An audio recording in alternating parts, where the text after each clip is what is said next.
welcome to or back to my channel. Today we will go more in depth with the Hello World script. I planned to show variables, but then I realized that my last C++ video did not really teach that much about how the program truly works. Now, I'm going to go over how to add a file to your project. First, you're going to go to File, of course, and then you're going to click New. So you're going to want to add a project first, of course. So I'm going to do empty project.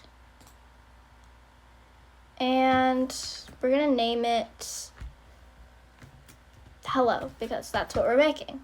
Now, you're going to create that. And here, I'm starting from scratch here to make it easier because of the last video, Then you're going to, okay, let me just go over this again.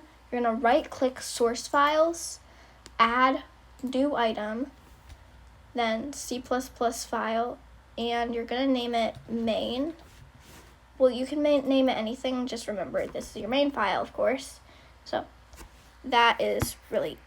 After that, we are going to write our code again, which I'm going to speed up because we did it in the last video. So here it is.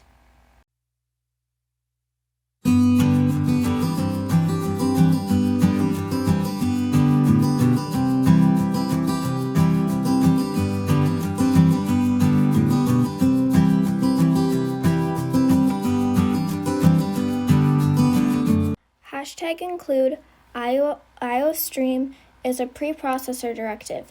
Now, you might wonder, well, what is a preprocessor directive? Well, here's your answer. It is the code that gets processed by the compiler first. And by saying include, you are just saying include something.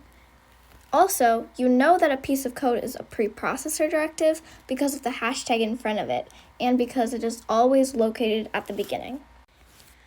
The words inside the angled brackets are for the name of the library, so the program knows what to include inside the program. The namespace is used to make coding easier. Otherwise, you will have to put std in front of everything. Comments are also very helpful to keep your code clean and organized. They also help with when someone else looks at your code so that they also can tell where everything is located. The main function is another important thing in your program. It's the reason your compiler compiles the program. The parentheses beside any function is used to hold arguments. Arguments are values in a function that are used when the function is called. Statements are the code that can be in your main function or other functions. The count function that is from the IOStream library prints stuff on your terminal. Finally, we must go over syn.get, which just ends the program. There's nothing really special about it. Well, it does end your program. Without it, your program would just run continuously. After all of that programming, you should end up with a basic knowledge of what happened in this program and how everything works.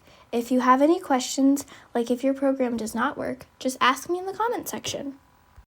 Hello guys, again, I'm back. Now, this is the thing. Let's actually compile it. So you're going to right-click greeting, and then you're just going to click build, and it should say 1 up to date. It should say 1 succeeded, but I've compiled this thing already just to see if it works, and it should say this. So yeah, that's what it should say. That is all I have to share about how everything works in this C++ project. Now, next couple of weeks, it takes a very long time, surprisingly, to edit these things. This is like the last part I'm doing.